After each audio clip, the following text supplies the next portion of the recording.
Sometimes you have one thing that you know that you want, but you're not sure how to communicate it. And at that moment, put it on my iPad, pull it in, and I jam over the top. I know I could do it inside Ableton, but it's not the same because sometimes even the chords or the drums, I just press these buttons that I have already. And sometimes I find something with it like, oh shit, wow, this sounds so good. It should be in there. I want to ask you about the album. Can you tell me about what it was like to make it? Did you use Loopy Pro as part of that? And yeah, what was your creative process and how is it having it out in the world now? It's a great album, by the way. I listened to it on loop today. Oh yeah, it's brilliant. Damn. Great energy in it. Thank you. Thank you very much. I really appreciate it. Wow. Yeah, it has some Loopy Pro in it, but more in the effect side, because as I told you that I have an input channel that is already like basically a premix of the things that I can then further sculpt. But for some of the synths, pianos, whatever, I play it through Loopy and play it through the setup, so it's like pre-juiced, so I don't have to do the pre-juice, which I would do it anyways in Ableton. The channel juice is just more efficient in time. Again, that I don't lose time, that I have to start everything from scratch. It's basically a template even for my composing part, and also some of the songs when again, it's just options. Sometimes you just start to create in Ableton and it flows. Sometimes you have one thing that you know that you want, but you're not sure how to communicate it. Sometimes it's like when you like this, exactly when you know the idea, but you have to stop for a second, like, how do I do this? And at that moment, sometimes I just write whatever I have, let's say a drum loop, I export it, press airdrop, put it on my iPad, pull it in, and I jam over the top of the drum loop that I like. Or if I have like a chord structure and the drums, I just put both in there and try to find the right bass note and just go with hours and find different ones while it's looping. I know I could do it inside Ableton, but it's not the same because sometimes even the chords or the drums, I just press these buttons that I have already. And sometimes I find something with it like, oh shit, wow, this sounds so good. It should be in there. Like one of the songs, Mantra, there's in the middle section, there's some glitchy things to the vocals. And then that part, it was coming from here actually. Having the acapella in Loopy and pressing different buttons, and it was like, like these glitchy thingies, and like, ooh, with this one, it sounds so good. I want to have it there. And I did the equivalent then, not equivalent, but a version of it in Ableton, but having the idea from jamming with Loopy.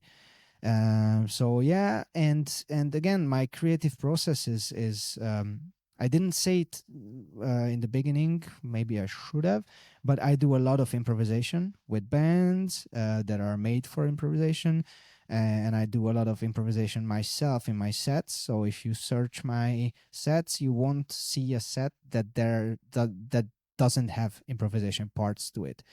Back then, I did fully improvised, and now that I start to have songs and ideas that something similar worked always, because sometimes you're in a gig and like, this crowd is not feeling it, or maybe I'm not feeling it, but I need to do something. And then you remember that time when you played something like that and it worked so much, and you try to recreate it.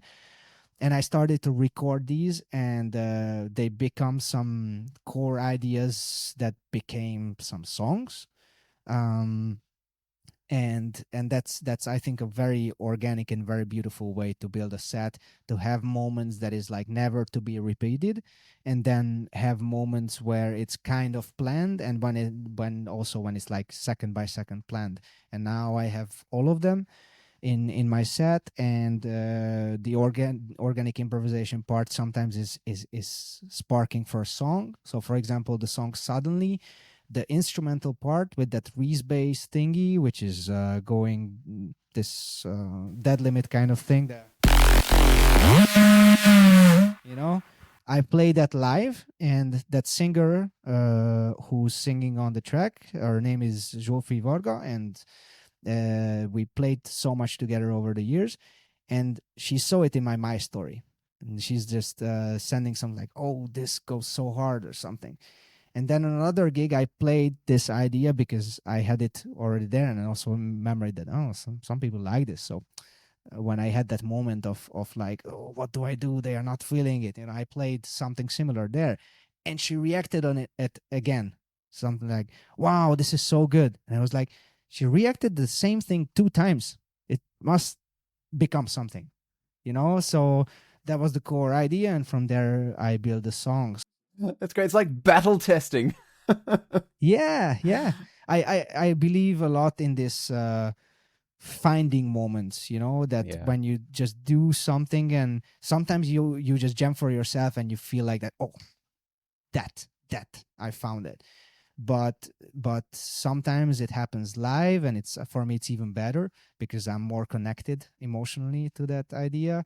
And yeah, whenever I need to push, I stop, sometimes even just delete and say like, okay, from scratch, or let's see, recording from the past. I have a 360 camera, and I record almost every gig of mine, which is a lot of storage. But I have it, and some of them I never even watched it. But these moments where I'm like trying to do something and it's just not coming together, I'm like, okay, delete, let's open up something. And I take some food or a drink or whatever. I sit in a cafe, order coffee, and just watch for 1-2 hours one of the gigs. And sometimes I find nothing, and sometimes like that, okay, I'm gonna work from that, and then it starts to flow. So it's inspiring, you're finding ways to inspiring yourself, and it's deeply personal. For some people this wouldn't work, for some it would work magically.